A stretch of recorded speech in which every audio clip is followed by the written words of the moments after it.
दुष्ट पात्र की छवि में कुछ गहराई से रहस्यमय है।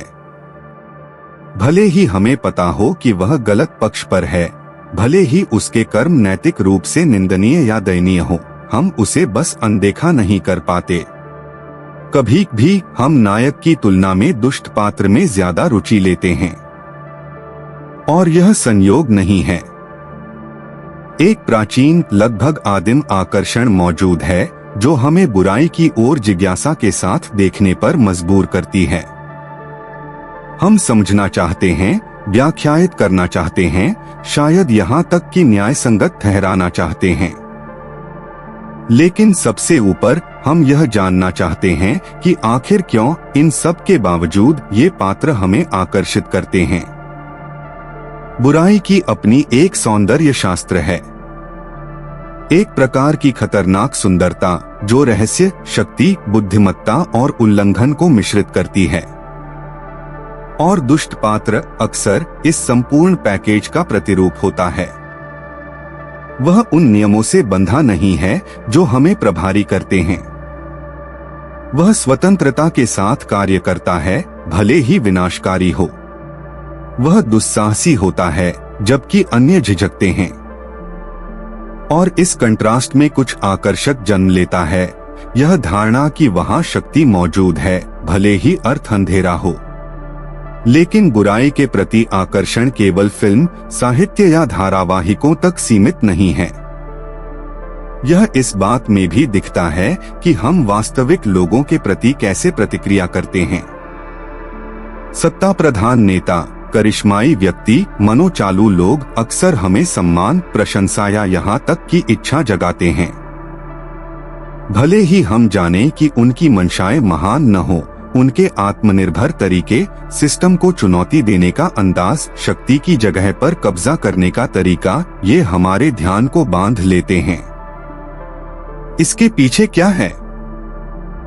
उत्तर मनोविज्ञानात्मक विकास शास्त्र में शुरू होता है।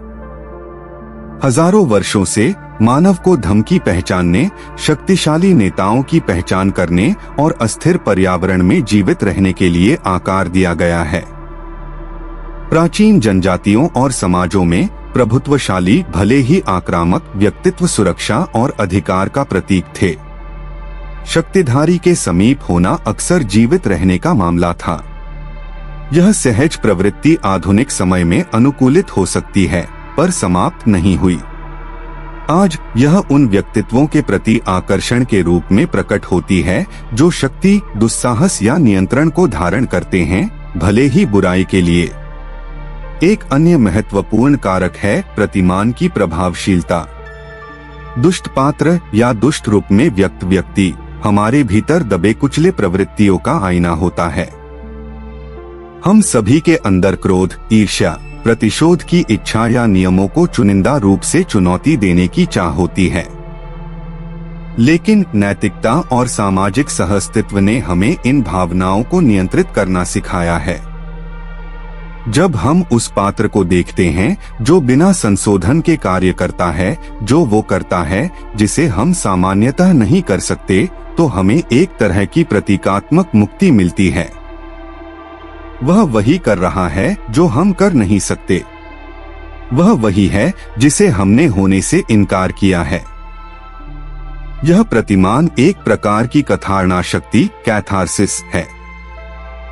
दुष्ट पात्र को क्रिया में देखकर हम अपनी आंतरिक तनावों को सुरक्षित रूप से मुक्त कर सकते हैं। हम महसूस कर सकते हैं एक सुरक्षित रूप से वह जो वास्तव में जीवन में करना खतरनाक होता। इसलिए करिश्माई दुष्ट पात्र फिक्शन में इतने प्रभावशाली होते हैं। वे हमें हमारी छाया पक्ष से जोड़ते हैं, और यही अपने आप में आकर्षण का एक बड़ा हिस्सा समझाता है। इसके अलावा कई दुष्ट पात्रों का मनोवैज्ञानिक रूप से बड़ा जटिल निर्माण होता है।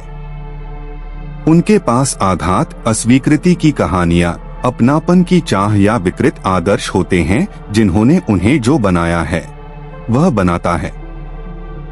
इससे सहानुभूति उपजती है। हम उनके कृत्यों को न्यायसंगत नहीं ठहराते, लेकिन उनकी मंशाओं को समझने लगते हैं। और जितना अधिक हम किसी को समझते हैं उतना हमें उसके साथ जुड़ाव महसूस होता है।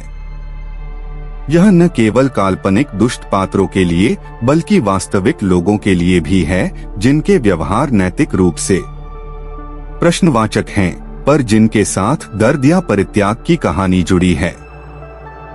सहानुभूति हमें सहसंयोजक नहीं बनाती, लेकिन हमें बुराई की जड़ों को समझने में मदद करती है। बहुत से दुष्ट पात्र बुद्धिमान भी होते हैं, और बुद्धिमत्ता मानव मस्तिष्क के लिए अत्यंत आकर्षक होती है। जब कोई व्यक्ति त्वरित तर्क दिखाता है, रणनीतिक प्रभुत्व दिखाता है और दूसरों के व्यवहार की भविष्यवाणी करने में सक्षम होता है, वह अलग दिखता है। भले ही वह इन क्षमताओं का उपयोग छल, धोखा या प्रभुत्व के लिए करे, मानव मस्तिष्क ऐसे व्यक्ति की प्रशंसा करता है जो खेल को नियंत्रित करता दिखता है। यह विशेष रूप से उन दुष्ट पात्रों में स्पष्ट होता है जो भीड़ को नियंत्रित करते हैं, दूसरों की भावनाओं से खेलते हैं और हमेशा एक कदम आगे दिखते हैं। वे लगभग सम्मोहक पात्र बन जाते हैं क्योंकि वे अपराजेय दिखते हैं या कम से कम सामान्य नियमों से मुक्ति प्राप्त। इस आकर्षण का एक और कारण है रूप और मंशा के बीच विरोधाभास। जब एक दुष्ट पात्र में वे गुण होते हैं जिन्हें हम श्रेष्ठ मानते हैं, शालीनता, शिक्षा, अच्छा हास्य, लेकिन वह सब इन गुप्त उद्देश्यों की पूर्ति के लिए उपयोग करता है, तो वह विरोधाभास पैदा करता है जो हमारा ध्यान खींचता है। यह ऐसा है जैसे हम कहें, इतना सुशील व्यक्ति कैसे इतना क्रूर हो सकता है, और हमारा मन विरोधाभास सुलझाना पसंद करता है। यह विरोधाभास की जो हम देख रहे हैं वह क्या वास्तव में है, दुष्ट की छवि को और भी जटिल बनाती है। एक क्लासिक उदाहरण है वह दुष्ट पात्र जो एक जानवर को बचाता है लेकिन बेदर्दी से अपने शत्रु का वध करता है। वह चयनात्मक भलाई को रणनीतिक क्रूरता के साथ मिलाता है, और यह हमारे निर्णयों को भ्रमित करता है। लेकिन इस आकर्षण का एक खतरनाक पक्ष भी है। जब हम प्रशंसा को रोमांटाइजेशन से अलग नहीं कर पाते, तो हम विध्वंसात्मक व्यवहारों को सामान्य मानने का जोखिम उठा लेते हैं। तब हम दुष्ट पात्रों को असमझे या सिस्टम के शिकार के रूप में देखने लगते हैं, बिना यह महसूस किए कि वास्तविक जीवन में बुराई के कृत्यों के विपरीत वास्तविक पीड़ित होते हैं।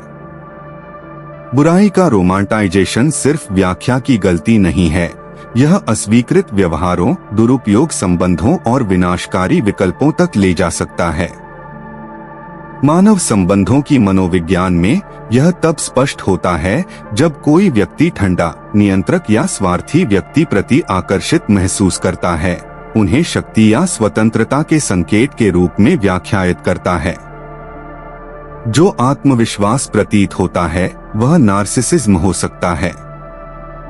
जो तीव्रता दिखती है वह भावनात्मक अस्थिरता हो सकती है, और जो चुंबकीयता प्रतीत होती है वह वास्तव में एक सूक्ष्म वर्चस्व खेल हो सकती है। फिर भी बहुत से लोग उन गुणों वाले व्यक्तियों के समीप जाते हैं और यहाँ तक कि उनके साथ प्रेम में पड़ जाते हैं, क्योंकि बुराई के प्रति यह आकर्षण हमेशा सचेत नहीं होता। यह करिश्मा, अधिकार और झूठी कमजोरी के माध्यम से भीतर प्रवेश कर जाता है। दुष्ट पात्र हमें इसलिए भी आकर्षित करते हैं क्योंकि वे प्रमुख नैतिकता को चुनौती देते हैं। वे सिस्टम की पाखंडता को उजागर करते हैं, उन असुविधाजनक सच्चाइयों को दिखाते हैं जिन्हें हम स्वीकृत करते हैं या जिन पर प्रश्न नहीं उठाते। भले ही वे गलत हों, अक्सर महत्वपूर्ण प्रश्न उठाते हैं, और इस उत्तेजक भूमिका में वे विरोधाभासी रूप से अपरिहार्य बन जाते हैं। वह दुष्ट पात्र है जो नायक को बदलने पर मजबूर करता है। वह विरोधी है जो नैतिक दुविधाएं थोपता है, और इसी महत्वपूर्ण भूमिका में वह विरोधाभासी रूप से अनिवार्य होता है। मनोविश्लेषणात्मक मनोविज्ञान के क्षेत्र में आरएल जंग ने छाया द शैडो की बात की, व्यक्तित्व का वह भाग जिसमें हम सब कुछ शामिल करते हैं, जिसे हम दबाते हैं, अस्वीकृत करते हैं या अस्वीकार्य मानते हैं। जंग के अनुसार छाया को एकीकृत करना आत्मज्ञान की यात्रा में एक बुनियादी कदम है, और दुष्ट पात्र कुछ अर्थों में उस सामूहिक छाया के आर्केटिपिकल प्रतिनिधि होते हैं। वे उस चरम पर रहते हैं जिसे हम होने से इनकार करते हैं। इसलिए उन्हें रुचि से देखना स्वयं को बेहतर समझने का एक कदम हो सकता है। पॉप संस्कृति ने इस घटना को और आगे बढ़ाया है। आधुनिक दुष्ट पात्र गहरी भावनात्मक जटिलता के साथ बनाए जाते हैं। वे रोते हैं, प्यार करते हैं, हारते हैं, प्रश्न उठाते हैं। वे अब बुराई के पूर्ण रूप के कार्टून नहीं हैं, बल्कि विरोधाभासों वाले मानवीय पात्र हैं। इससे उनसे जुड़ना आसान हो जाता है।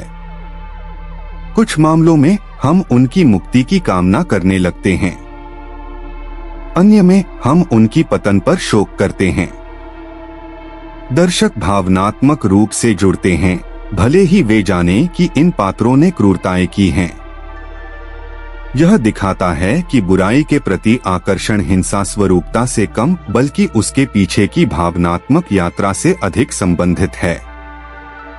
हम यह भी अनदेखा नहीं कर सकते कि अक्सर नायक को उम्दा रूप से प्रस्तुत किया जाता है और इसलिए कम वास्तविक लगता है।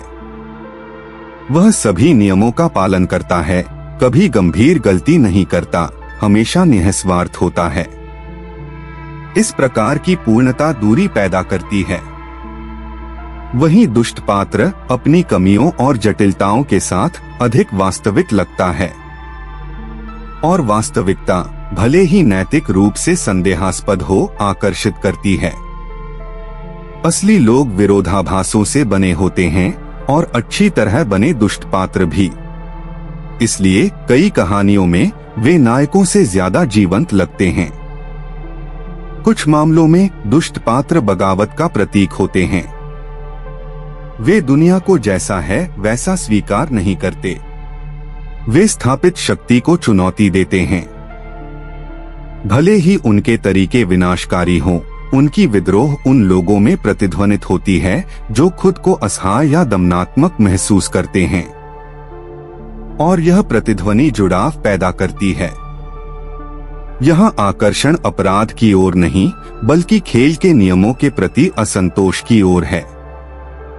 तदनुसार दुष्ट पात्र तब टूटने, बदलाव का प्रतीक बन जाता है, भले ही हिंसात्मक रूप से। यह कहना महत्वपूर्ण है कि इस आकर्षण को महसूस करना हमें बुरे व्यक्ति नहीं बनाता है। यह मानव स्वभाव का हिस्सा है। महत्व इस बात में है कि हम इस भावना के साथ क्या करते हैं।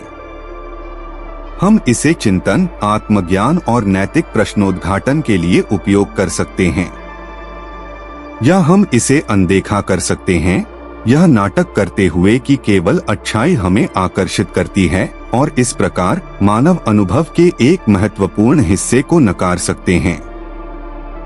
हमें बुराई आकर्षित करती है क्योंकि वह धनी है, क्योंकि वह हमें चुनौती देती है, क्योंकि वह हमारा आईना होती है, क्योंकि वह पूर्वानुमेयता को तोड़ती है, और क्योंकि गहराई में हमें याद दिलाती है कि सही और गलत के बीच की रेखा हमेशा स्पष्ट नहीं होती। एक ऐसे संसार में जहां हम लगातार अच्छे दिखने के लिए धकेले जाते हैं, दुष्ट पात्र दिखाता है कि क्या होता है जब कोई स्वतंत्र होने का फैसला करता है, भले ही उस स्वतंत्रता की कीमत दूसरों को चुकानी पड़ती हो। बुराई का आकर्षण पतन का संकेत नहीं है, यह समझने का न्योता है।